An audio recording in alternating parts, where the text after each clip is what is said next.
국민의힘의 대통령 후보 경선 토론회가 참으로 한심한 수준입니다.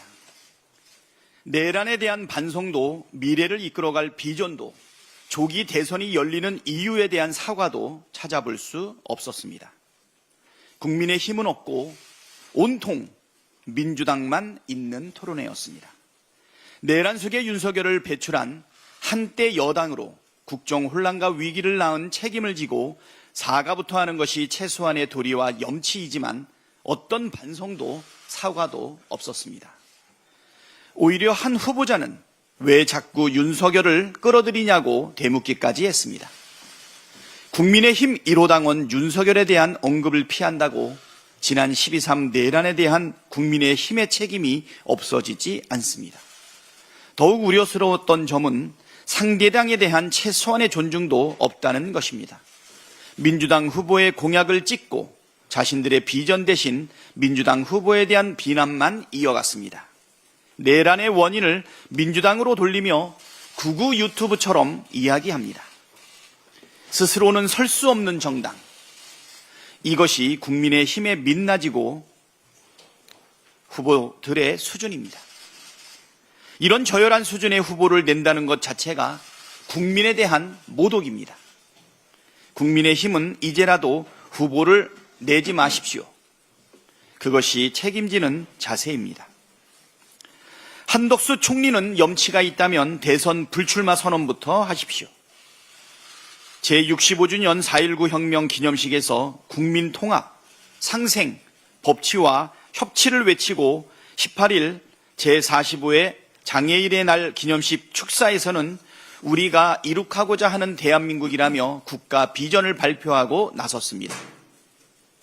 헌법재판관 지명도 모자라 국회 대정부 질문에 불참하고 호남과 영남을 오가며 기업 탐방까지 대통령 선거 준비에 한창인 것처럼 보입니다.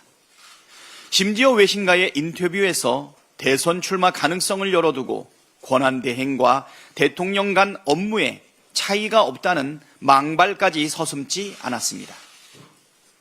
권한대행이 대통령 후보처럼 행동하는 것이 정상입니까? 한덕수 총리가 대통령 권한대행으로 해야 할 일은 국정의 안정적 유지와 공정한 대선 관리에 전념하는 것입니다. 자격 없는 총리가 모호하게 노코멘트로 출마설의 연기를 피우며 미국과의 관세 협상 전면에 나선다는 것 자체가 국민을 농락하는 것입니다. 한덕수 총리는 지금이라도 당장 대선 불출마 선언을 하십시오. 그리고 내란 수사에 성실히 응하길 바랍니다. 6월 3일 열리는 제21대 대통령 선거, 국외 부재자 신고 및 재외 선거인 등록 마감이 얼마 남지 않았습니다. 이번 대선은 대한민국의 미래 그리고 대한민국의 명운이 걸린 선거인 만큼 700만 재외국민 여러분의 적극적인 참여가 필요합니다. 지난 3년간 정권의 폭주와 국정 실패로 인해 대한민국의 국격은 심각하게 추락했습니다. 모국이 어려운 일에 처해 있을 때마다 나라의 위상이 흔들릴 때마다 중심을 잡고 민주주의를 바로 세우기 위해 노력해 오신 재외 국민 여러분께서 다시 대한민국을 일으켜 세우는데 동참해 주시길 당부드립니다. 4월 24일 목요일까지 꼭 등록하시고 대한민국의 미래를 바꾸어 주십시오. 다음으로 김민석 최고위원의 발언이 있겠습니다. 한덕수 대행이 출마 여부를 묻는 질문에 노코멘트라 답했습니다. 영어 애용가 한 대행께 영어로 돌려드립니다. 이럴 때 미국에서는 불쉿이라고 합니다. 노코멘트란 영어권 외교가에서 예스의 다른 표현이자 답변 거부입니다. 어디 국민 앞에 영어 자랑하며 헛소리를 합니까? 파면된 윤석열 자녀 내각의 권한 대행과 선출된 대통령이 똑같다고도 했습니다.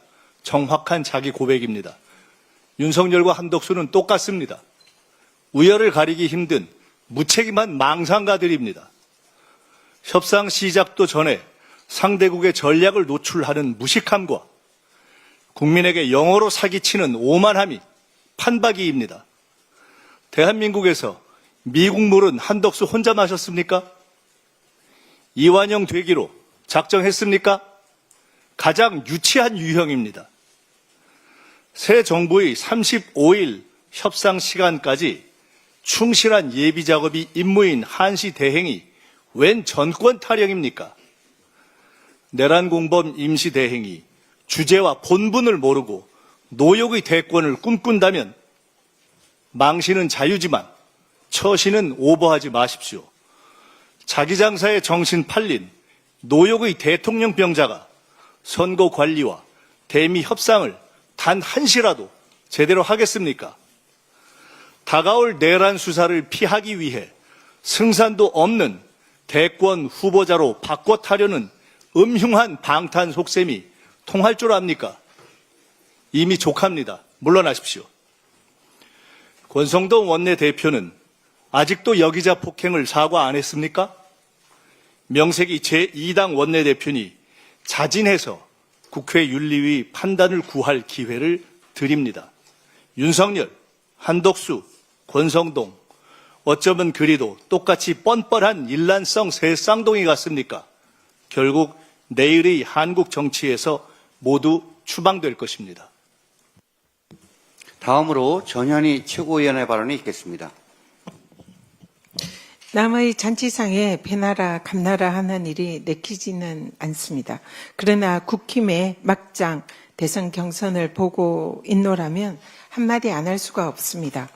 후보들의 공약과 정책을 놓고 경쟁해야 할 국힘의 대선 경선이 내란 속의 윤석열의 늪에 빠져서 허우적대고 있습니다. 자폭 경선이자 국힘의 분당 대회를 보고 있는 것 같습니다.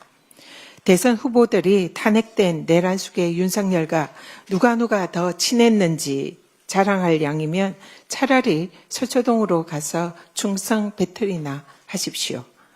참신한 정책과 비전을 놓고 진지한 토론을 펼치고 있는 민주당 대선 경선과는 비교조차 할 수 없는 민망한 수준입니다. 조기 대선으로 천문학적 보궐선거 비용을 초래한 내란 몸통 정당 국힘은 대선 후보를 낼 자격이 없습니다. 그런데도 염치 없이 출마한 후보들조차 미래 비전과 정책 없이 오직 반 이재명 공세에만 집중하는 꼴이 영락없는 국힘의 자폭 부대들입니다. 단 한 명의 후보도 내란에 대해서 국민께 진심으로 사과하지 않는 내란 동조 국힘에겐 차라리 정당을 해체하라라는 국민의 명령이 통고될 것입니다.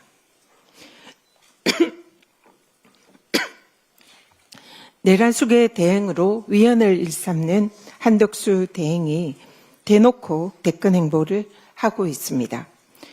대선 후보의 공식 코스라는 대형교회 예배 참석으로 뻔뻔스럽게 권한대행직을 이용한 선거운동의 시작을 알리고 있습니다. 공정한 선거관리 책임자인 권한대행이 대선 출마 간을 보며 전국 혼란을 초래하고 있는 것입니다.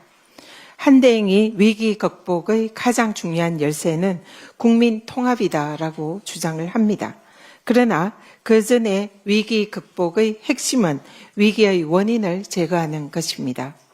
지금도 지속되는 국가위기의 근본 원인은 위헌을 일삼고 국익이 걸린 관세 협상과 방위비 협상까지 자신의 대선 출마 전리품으로 삼으려는 내란 숙의 한덕수 때문입니다.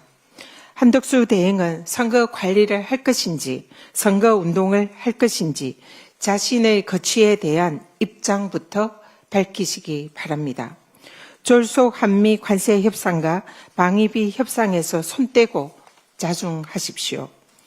노역으로 내란 속의 윤석열 아바타에 이어서 후계자까지 되려 한다면 국민이 결코 용납하지 않을 것임을 강력 경고합니다. 나라를 거들낸 윤석열 김건희 부부 범죄단이 마지막까지 국민 혈세를 절도했습니다. 윤건희 부부가 사적 용품인 캣타워를 국민 세금으로 샀다면 명백한 국고횡령 범죄입니다. 본인들이 부담을 해야 하는 불법 관저 점거기간 동안 사용한 수돗물 228톤, 그 비용을 세금으로 썼다면 이 또한 국고횡령입니다. PPT 봐주십시오. 기재부에는 공무원 관사의 재산을 관리하는 훈령이 있습니다. 그 기재부 훈령에는 관사의 수도, 전기, 통신요금 또는 소모성 비품 비용은 사용자가 부담하도록 명백히 규정하고 있습니다. 저도 관사를 사용할 때 적용을 받았던 규정입니다. 또 관사 퇴거 시에는 시설을 원상 복구하고 사용 물품도 반환을 해야 합니다. 자, 공무원 행동 강령에서는 예산을 목적 외의 용도로 사용해서 소속 기관의 재산상 손해를 입혀서는 안 된다라고 명시하고 있습니다. 만약에 윤건희 부부가 마땅히 자비로 구매를 해야 할 소모적 사적 물품을 국민 혈세로 전용했다면 국고횡령 범죄입니다. 또한 수돗물, 전기 요금도 자신들이 부담하지 않고 국고로 전용했다면 명백한 국고횡령죄입니다. 철저히 수사해서 전모를 밝히고 처벌해야 합니다. 물론 천재지변이나 불가항력의 경우에는 수돗물, 전기 요금 등을 국가에서 부담할 수는 있습니다. 그러면 윤건희 부부가 위 비용들을 부담하지 않으려면 당시 관저에 천재지변에 준하는 불가항력이 있었는지 그 원인이 확인되어야 합니다. 관사 비용의 소관부처인 기재부가 현장 검증 등을 통해서 원인을 반드시 확인해야 하는 이유입니다. 본인 부담을 할 것인지 국고에서 부담을 할 것인지 그 기준과 원칙을 확인해야 합니다. 사적 용도로 사용된 캣타워도 반환하지 않고 외부로 반출을 했다면 그 또한 절도에 해당되기 때문에 반드시 그 사실 여부를 확인해야 합니다. 만약에 이 모든 것이 확인이 된다면 명백한 국고횡령이고 절도죄 범죄입니다. 감사원, 검찰 즉각 감사와 수사에 착수하십시오. 170만 원짜리라고 주장하는 캣타워가 500만 원으로 뻥튀기 된 경위와 세금의 착복 여부도 밝혀져야 합니다. 단 한 푼의 세금도 허투루 쓰이는 일이 없도록 일벌백계의 본보기로 삼아야 합니다. 이상입니다. 다음으로 한준호 최고위원의 발언이 있겠습니다. 네, 국민의힘이 내란에 대한 반성도 비전도 없는 자폭 대선 경선을 펼치고 있는 가운데 한덕수 권한대행의 난가병이 빠르게 악화되어 가는 것 같습니다.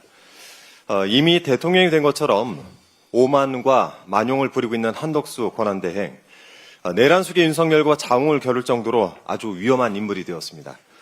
영국의 일간지 파이낸셜 타임스와의 인터뷰에서는 그 위험천만한 인식을 고스란히 보이고 있습니다. 이 인터뷰에서 한덕수 권한대행은 미국과 주한미군 방위비 분담금을 재협상할 의사를 내비쳤다라고 합니다. 그러면서 미국과 안보 문제를 논의할 명확한 틀은 아직 없다고 말했습니다. 이 보도에 대해서 총리실은 방위비 분담과 관련한 협상 제안이 없었고 관련 검토도 전혀 이루어지지 않았다라고 입장을 밝혔는데요. 재협상 제안도 없었고 검토도 없었고 논의의 틀도 없는데 재협상할 의사는 대체 어디에서 튀어나온 겁니까? 지난해 10월에 타결되고 11월에 국회에서 비준 동의안 제12차 한미 방위비 분담 특별협정 SMA, 이건 기억을 하고 계시겠죠. 이미 정식으로 발의된 12차 협정의 유효기간은 2026년부터 2030년까지입니다. 무슨 권한으로 특별협정을 뒤집어 엎겠다는 것입니까? 관세 핑계입니까? 그러려면 먼저 말부터 맞추십시오. 이번 주 중에 있을 한미 관세 협상과 관련해서 이 최상목 경제부총리는 우리가 현재 준비하고 있는 관세 협상 의제에 방위비는 포함되지 않는다라고 이미 밝힌 바가 있습니다.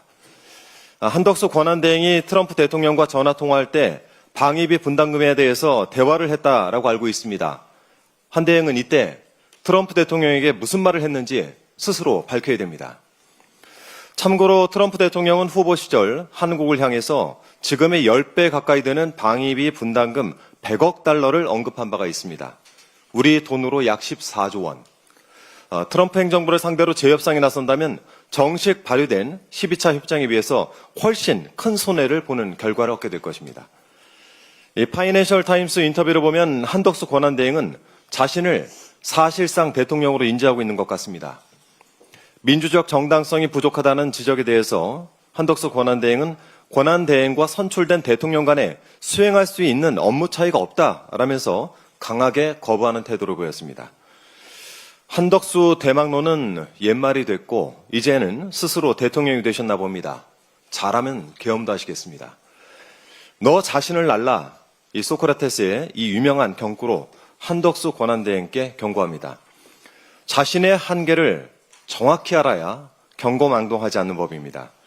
방위비 분담금이 국회에 비준 동의를 받는 것은 국민에게 중대한 재정적 부담을 지우기 때문입니다. 그런 막대한 부담을 경솔하고 성급하게 논의할 자격이 한덕수 권한대행 당신에겐 없습니다. 노역에 앞선 대통령 놀이는 허락되지 않습니다. 그렇게 대통령 자리가 탐난다면 대선 출마 공식화를 하고 그 자리에서 당장 내려와야 합니다.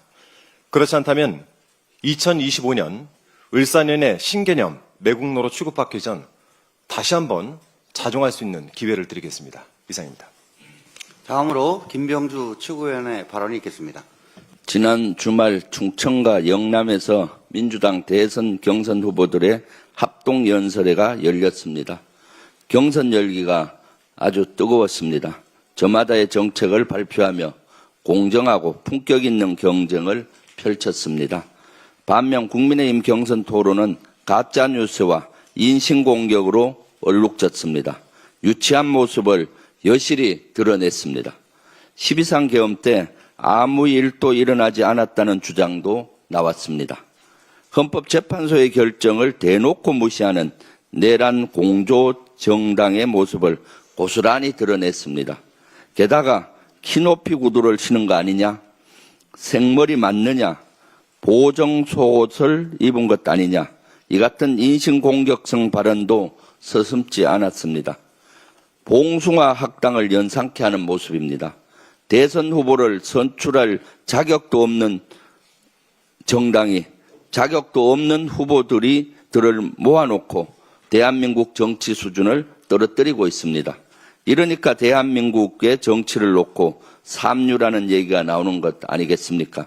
미꾸라지 한 마리가 온 웅덩이를 흐린다는 말을 국민의힘은 깊이 되새겨 보시기 바랍니다. 게다가 내란 선동 혐의를 받고 있는 정광훈 목사도 대선 출마를 선언했습니다. 그러면서 대통령에 당선되면 윤석열을 통일 대통령으로 복귀시키겠다고 합니다. 내란 세력들은 윤어게인 신당 창당 추진에 이어 또 무슨 짓을 하려는 겁니까? 폭력적인 극단 세력을 선동해서 법치와 민주주의를 또 위협하려는 겁니까? 우리 국민은 제2의 윤석열을 절대 보고 싶지 않습니다. 민주당은 대선에서 기필코 승리해 제2의 윤석열이 다시는 고개를 들지 못하도록 내란 세력을 발본색원하겠습니다.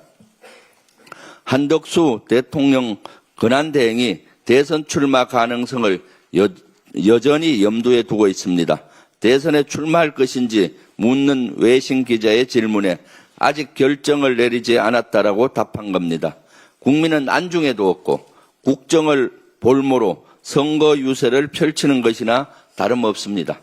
한덕수 대행은 지금이라도 당장 불출마 선언하십시오. 그게 아니라면 그 자리에서 당장 내려오십시오. 대선을 공정하게 관리해야 할 권한대행이 앞으로도 계속 애매한 입장을 취한다면 민주당은 법적 조치를 강구할 것입니다. 내란 우두머리 혐의로 기소된 윤석열의 두 번째 형사재판이 오늘 열립니다. 이번에는 법정 내부 촬영이 허가돼 피고인석에 앉은 윤석열의 모습이 공개됩니다. 다만 포토라인에선 내란숙의 윤석열의 모습은 볼 수 없게 됐습니다. 지하 주차장을 통한 출석이 허용됐기 때문입니다. 이는 전직 대통령과 비교되는 명백한 특혜입니다.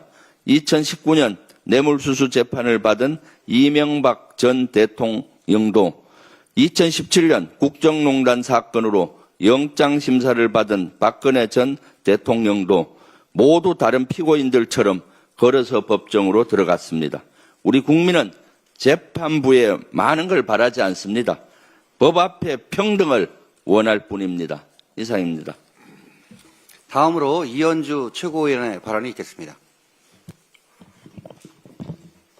네, 한덕수 대행의 지금 그 파이낸셜 타임즈 인터뷰와 관련해서 많은 분들이 말씀을 하셨습니다만 매우 심각하다고 생각합니다. 이 인터뷰 전문을 보면 첫 번째, 미국의 관세 조치에 대해서 맞서지 않겠다, 문제 제기하지 않겠다. 두 번째, 비관세 장벽, 이거는 사실은 이의가 많은 내용들입니다. 그런데 비관세 장벽에 대해서 이것을 전제로 하고 얘기하겠다, 기꺼이 얘기하겠다, 이렇게 나와 있고요.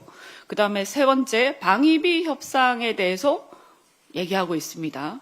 그 다음에 네 번째, 자신의 출마에 대해서 얘기하고 있습니다. 이렇게 네 가지 테마로, 아이템으로 되어 있습니다. 저는 한덕수 대행이 정신이 나간 게 아니면 어떻게 해서 지금 권한대행의 자리에서 어쨌거나 지금 대통령 대신해서 그 자리에 앉아 있는 자가 장관 2명이 협상을 위해서 지금 출국을 앞두고 있는 이 시점에서 이런 얘기를 할 수가 있습니까? 저는 매우 심각하다. 자세하게 좀 말씀드리겠습니다. 맨 앞에 보면 South Korea will now fight back against U.S. tariffs 이렇게 얘기합니다. 이의제기나 맞서지 않겠다. 한국은 미국의 관세 조치에 대해서 이의제기나 맞서지 않겠다는 걸 명확하게 하고 있습니다. 스스로 무장해제를 협상도 하기 전에 하고 있습니다. 이 기사는요, 미국 백악관 USTR 상무부, 재무부에서 인지를 할 겁니다. 파이낸셜 타임즈는 매우 유수의 그 경제지입니다. 그런데 협상 시작도 전에 미국 측에 한국의 최고 책임자는 이미 양보할 준비가 되어 있다는 공개적 메시지를 주는 겁니다.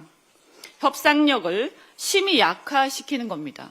분명히 밝혀두지만 우리는 한미 동맹의 중요성과 한미 간의 경제 협력 등 우호적 관계 충분히 인식하고 있고 인정합니다. 그럼에도 불구하고 우리는 대한민국을 대표하는 그런 정치인들 또 정당으로서 당연히 국익을 최우선으로 해야 한다라는 것을 분명히 밝혀둡니다. 그것은 정부 관계자도 당연한 일입니다.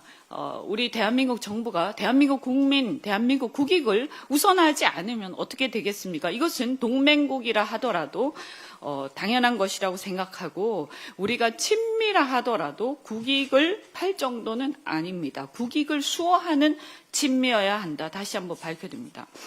그래서 또 뭐라고 하느냐? 한국전쟁, 원조, 기술 이전, 투자 안전보장 등을 미국이 지원해줬다. 그리고 오늘날 한국의 산업, 경제, 문화, 부축적 등이 미국으로 인해 가능했다. 이런 걸 강조합니다. 그래서 한국은 미국 측의 조치를 한국이 맞설 대상으로 보기보다 윈윈 솔루션을 찾을 것이다. 또 이렇게 양보하겠다고 미리 얘기합니다. 지금 이게 협상 국면에서 이렇게 얘기하는 거기 때문에 매우 심각한 겁니다. 그래서 트럼프 대통령은 뭐라고 그동안 주장해왔냐. 그동안 미국이 베푼 모든 것에도 불구하고 한국이 불공정하게 자신의 몫을 다하지 않았다고 트럼프 대통령이 계속 주장을 해왔습니다. 그런데 한덕수 권한대행은 그 얘기를 그대로 반복하고 있습니다. 즉 트럼프의 주장을 정당화해주고 있는 것입니다. 대행은 상호 무관세인 한미 FTA도 불구하고 25%의 상호 관세를 부과한 미국 측의 조치가 문제가 있다라는 이의 제기는 전혀 하지 않았습니다. 우리가 아무리 우호적인 얘기를 한다 하더라도 문제가 있는 부분들은 분명히 지적을 해야 합니다. 그런데 이 지적은 전혀 하지 않고 있습니다. 그리고 또 뭐라고 했느냐.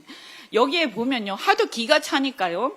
FTA 기자가 뭐라고 하느냐. 한국 관리들이 FTA에도 불구하고 25% 상호 관세 부과에 당황했다. 이렇게 얘기를 하죠. 뭐라고 나오냐. dismayed라고 얘기합니다. 한국 관리들이 당황했다. 오죽하면 FTA 기자가 이렇게 표현을 했겠습니까? 그러면서 자동차, 반도체, 제약 등 품목별 관세 우려한다라는 설명을 기자가 씁니다. 기자가 이걸 들으면서 얼마나 기가 찼겠습니까? 또 그 다음에 두 번째 비관세 장벽에 대해서 얘기합니다. 여기서 너무나 심각한 얘기가 나옵니다. 한덕수 대행이 뭐라고 얘기를 하냐면 비관세 장벽에 대해서 얘기를 하면서 자신이 이 문제에 대해서 비관세 장벽에 대해서 충분히 양보할 어쩌면 여기에 대해서 이 많은 이런 문제들로 비관세 장벽의 문제들 그리고 그것으로 인한 어떤 그 협상의 결과로 인해서 아마도 어떤 산업들에서는 그 문제로 인해서 고통을 받을 수도 있다. 이거 한국 얘기하는 겁니다. 한국의 산업들 얘기하는 거예요. 그럼 뭐예요? 비관세 장벽을 우리는 인정을 하지 않고 있어요. 그리고 비관세 장벽은 미국도 이렇게 따지면 보호정책, 보호주의, 그리고 산업정책, 미국은 없습니까? 지금 바이든 정부 때 IRA법이라 이런 게 다 사실은 보호정책이고 산업정책이에요. 그런데 그런 것들에 대해서 이런 방구 얘기를 안 하면서 지금 이런 것들에 대해서 우리가 마치 문제가 있는 것처럼 얘기를 하면서 이걸 협상하겠다고 얘기를 하고 있죠. 그러면서 그걸로 이 협상의 결과로 한국의 일부 산업은 고통을 받게 될 수도 있다. 이 사람이 한국의 권한대행입니까? 즉각 물러나세요. 이거 미친 사람 아닙니까? 그래서 우리 측 양보를 전제로 발언을 합니다. 이걸 보면 미국 측에서는 아마 협상을 앞두고 이 정도는 충분히 우리가 받아낼 수 있겠구나. 그러면서 우리 장관들이 가서 더 이상 방어를 못할 겁니다. 오늘 우리한테 와서 보고한다고 했는데 다행히 기재부, 산자부 이런 관료들은 그래도 최소한의 선을 넘지 않고 있습니다. 그런데 이분들이 아무리 가서 방어를 해도 권한대행이 이렇게 얘기해버렸기 때문에 방어가 안 될 겁니다. 틀림없이. 저는 매우 심각하다고 생각합니다. 또 방위비에 대해서 말씀드리겠습니다. 방위비에 대해서 뭐라고 하느냐. 여기서 he stressed라고 나오는 그 문장입니다. 거기 보면 뒤에 이제 he stressed there was not yet any clear framework 하고 나서 쭉 지나가서 to reopen a cost-sharing deal concluded with the Biden administration last year concerning 하고 U.S. troops 하고 쭉쭉쭉 나오는데요. 이 얘기가 무슨 얘기냐 하면 방위비 협상에 의해서 바이든 정부 때 이미 결론이 난 그 부분에 대해서 그 분담에 대해서 다시 할 용의가 있다. 이 얘기를 이거 미쳤습니까? 저는 방위비 협상은요. 우리 이미 끝났어요. 그리고 우리 정부가 이미 우리 관료들도 방위비 협상은 다시 할 수 없다. 그리고 사실 다시 할 근거가 없습니다. 그런데 트럼프 대통령 요구를 하고 있죠. 사실 그 무리한 요구입니다. 그런데 계속 그렇게 요구를 하고 있는 겁니다. 근데 벌써 대놓고 이렇게 인터뷰에서 한다고 얘기를 하고 있고요. 근데 최근에 일본이 장관급 협상을 하고 있죠. 그런데 갑자기 거기에서 미국이 트럼프 면담을 요청하고 트럼프 대통령이 거기서 군사 방위비 협상을 얘기를 꺼냅니다. 그러면서 뭐라고 하느냐. 그 방위비 문제를 꺼내니까 일본이 거기에 대해서 뭐라고 얘기하죠. 일본의 이시바 총리가 우리 방위비는 우리가 주체적으로 판단할 것 이렇게 얘기했습니다. 심지어 일본의 총리도 이렇게 얘기하면서 일본 내에서는 이렇게 되니까 90일 내에 합의가 힘들 거다 이렇게 전망하고 있습니다. 그런데 우리나라는 왜 이럽니까? 그렇게 해서 방위비 협상을 쭉 얘기를 하고 심지어 이 뒤에서 이렇게 거의 나라를 팔아먹는 수준입니다. 그리고 나서 자신의 FTA 지국장이 뭐라고 하느냐. 대행이 과연 새 정부를 구속할 수 있는 한미 협상을 지금 할 권한이 있느냐 하는 야당의 우려가 있다. 이러니까 대행이 불쾌한 반응을 보였다. bristled. 불쾌한 반응을 보였다. 자기가 뭔데 불쾌한 반응, 당연한 얘기를 가지고 불쾌한 반응을 보입니다.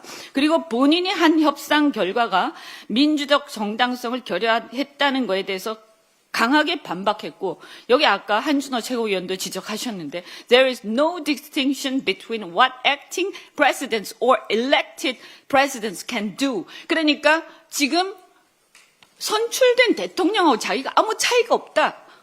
아주 오만하기 이럴 데가 없고 헌법을 완전히 무시하고 있습니다. 이 사람의 머릿속에 드는 생각이 나타나 있는데요. 그리고 나서 자기가 출마하는 얘기가 나옵니다. 아주 제정신이 아닙니다. 즉각 물러나세요. 국익을 팔아서 자신의 정치적 야욕을 충족시키려는 것도 한계가 있습니다. 더 이상 봐줄 수가 없습니다. 우리가요, 한덕수 대행을 탄핵을 못 시켜서 못하는 게 아닙니다. 솔직히 말씀드려서 이미 헌재가 두 사람의 헌법재판관을 임명한 것이 헌법 위반이고 자신의 권한 범위를 넘어섰다고 분명히 판단을 했고, 그것만으로도 충분합니다. 그 전에 했던 여러 가지 자잘한 헌법 위반의 행위들로도 충분합니다. 그런데 저는 지금의 이 어려운 환경 속에서, 어려운 경제적 환경, 국가적 환경 속에서 우리 민주당이 한덕수 대행 같은 그런 위인을 탄핵으로 하는 것 정도도 정말 아까운 지경이다. 아깝기 때문에 안 하는 겁니다. 우리가 국력을 낭비할 이유가 없습니다. 당력을 낭비할 이유가 없어서. 그래서 안 하고 있는 거지. 못해서 안 하는 거 아닙니다. 정신 차리고 즉각 물러나십시오. 이상입니다. 다음으로 송순호 최고위원의 발언이 있겠습니다. 예, 대통령 권한대행의 줄 거부권 이대로 두고만 볼 것인가? 선출직 대통령도 아닌 임명직 권한대행이 국회에서 통과된 법안을 무력화시키는 만행을 언제까지 지켜만 볼 것인가? 과연 권한대행에서 거부권을 행사할 법적 권한이 있는가? 법안 거부권에 대한 근본적 질문을 하지 않을 수 없습니다. 입법권은 국회에 속한다. 헌법 제40조입니다. 선출되지 않은 권한대행이 국민들로부터 선출된 국회의 입법권을 농락하고 있습니다. 이는 헌법 유린이요 헌법 파괴입니다. 그래서 국민들은 광장에서 한덕수 네가 뭔데, 최상목 네가 뭔데 라고 외쳤습니다. 지난 17일 최상목 한덕수 권한대행이 거부권을 행사한 7개 법안이 국회 재의결에 붙여졌습니다. 내란 특검법은 197표, 맹태균 특검법은 197표, 상법 개정안은 196표 찬성에 거쳐 법안이 재의결에 실패했습니다. 이로써 권한대행의 거부권에 가로막혀 국회에 통과된 법안들이 또다시 허공으로 사라지고 그 법안들을 지지했던 대다수 국민들의 기대와 희망은 또다시 물거품이 되고 말았습니다. 현행 헌법 아래서 국회 입법에 대한 거부권은 총 57회 행사되었습니다. 윤석열 대통령의 직접 거부권 행사가 24회, 윤석열 권한대행의 거부권 행사가 17건, 총 41회로 전체 건수의 72%를 차지합니다. 나머지는 노태우 대통령 7회, 노무현 대통령 6회, 이명박 대통령 1회, 박근혜 대통령 2회입니다. 윤석열 정부의 거부권 행사는 타의 추종을 불허합니다. 윤 정권은 거부권 중독 정권이 되었습니다. 더 심각한 문제는 권한대행이 윤석열보다 더 빈번하게 거부권을 행사했습니다. 한덕수와 최상목은 무려 17회나 거부권을 행사했습니다. 윤석열의 거부권 행사 24건에는 못 미치지만 고작 4개월에도 안 되는 짧은 기간을 감안하면 월 평균 4회로 2년 반이 넘기는 기간에 누적된 윤석열의 거부권 행사 월 평균 0.8회에 비해 5배나 빈도가 높습니다. 이 수치가 입증하듯이 국회 탄핵 소추로 법적 권한을 박탈당하고 민주적 정당성과 정치 권력을 상실한 시점에도 윤석열의 권한 대행들은 거부권 행사에 아무런 주저함이 없었습니다. 돌이켜보면 권한대행의 거부권 폭주 행태를 일찍이 헌법 이론과 정치 행동으로 확실히 막지 못해서 국회와 국민이 일방적으로 당해온 사실을 생각하면 너무나 분통 터지는 일입니다. 국회는 지금까지처럼 권한대행의 거부권 행사를 우려해서 재입법을 머무릴 게 아니라 권한대행이 거부권 행사를 못하도록 권한대행의 기계적 주장과 궁색한 논거를 법리적, 정치적으로 제압해야 합니다. 지난 17일 국회는 권한대행의 대통령목 헌법재판관 지명을 금지하고 후임이 임명될 때까지 헌법재판관의 임기가 자동으로 연장되는 법안을 통과시켰습니다. 한덕수 권한대행은 이 법안에 대해서도 거부권 행사할 가능성이 높습니다. 그럴 경우 국회의장은 권한대행의 거부권 행사가 과연 대행 가능한 대통령 권한인지를 놓고 헌재에 권한쟁의 심판과 헌법소원 심판을 청구해 헌법재판소의 판단을 반드시 받아봐야 합니다. 또한 권한대행의 거부권 행사는 헌법 이론과 헌법 정책에 비춰볼 때 조금도 바람직하지 않기 때문에 이번 기회에 권한대행의 거부권 행사 금지 입법도 필요합니다. 윤석열 정권 아래서 재의결되지 못한 거부권 대상 법안은 내란특검법, 김건희 특검법, 맹태균 특검법은 물론이고 상법 개정안, 노란봉투법, 양곡관리법, 방송입법 등 총 41건에 달합니다.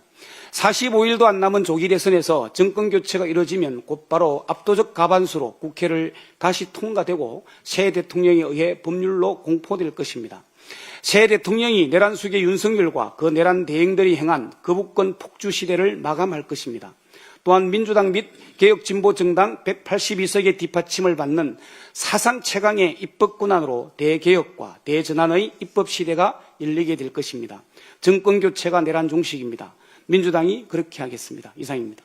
끝으로 홍성국 최고위원의 발언이 있겠습니다. 정부 추경안 12.2조 원이 발표되었습니다. 추경안에 보면 AI 생태계 지원 후 GPU 1만 장을 확보하는 등 1조 8천억 원을 추경에 편성했습니다. 최근에 미국의 관세 전쟁에도 불구하고 전 세계 AI 산업은 데이터 센터 건설을 중심으로 쉼없이 투자되고 있습니다. 업계에 따르면 정부 목표인 1만 장은 턱도 없이 부족하고 5만 장도 부족하다고 합니다. 그래서 사적으로 업계 관계자한테 다른 나라는 지표를 얼마나 갖고 있나 한번 좀 지난 주말에 알아봤습니다.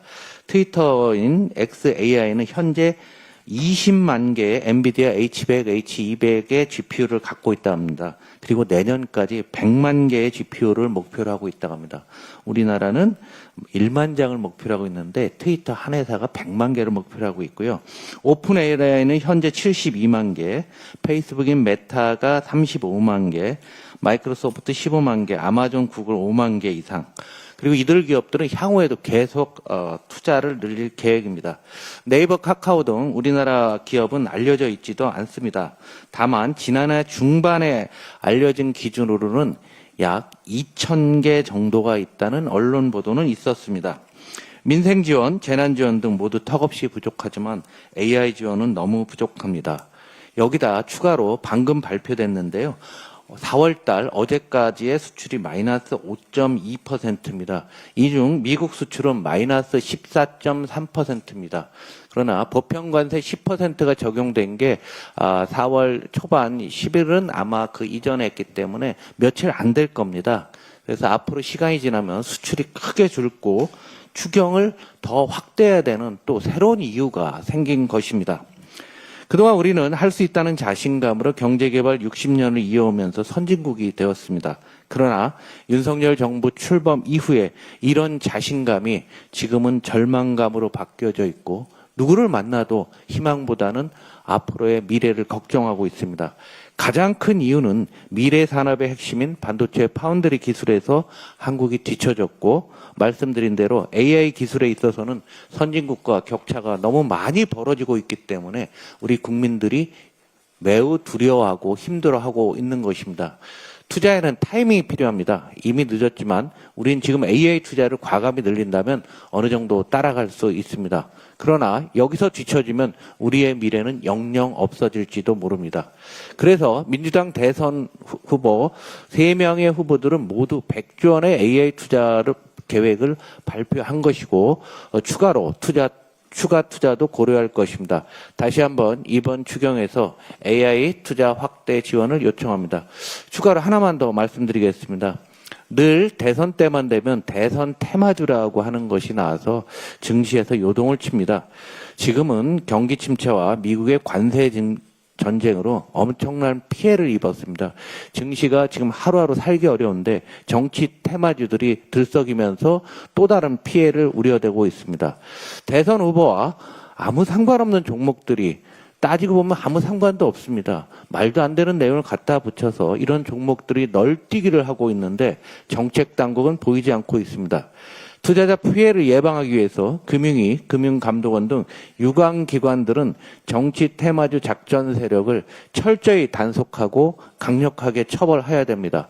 이대로 두다 보면은 한국에서 깨진 우리 투자가 미국 가서 또 터지고 왔는데 여기서 정치 테마주로 더 힘들어진다고 하면은 우리 민생이나 자본주의 발전은, 우리 자본시장의 발전은 영영 요원한 상황입니다. 앞으로도 많이 남았습니다. 40일 기간 동안 정치 테마주를 둘러싼 머니게임을 철저히 단속해서 투자가들을 보호해야 합니다. AI도 주식시장도 민주당입니다.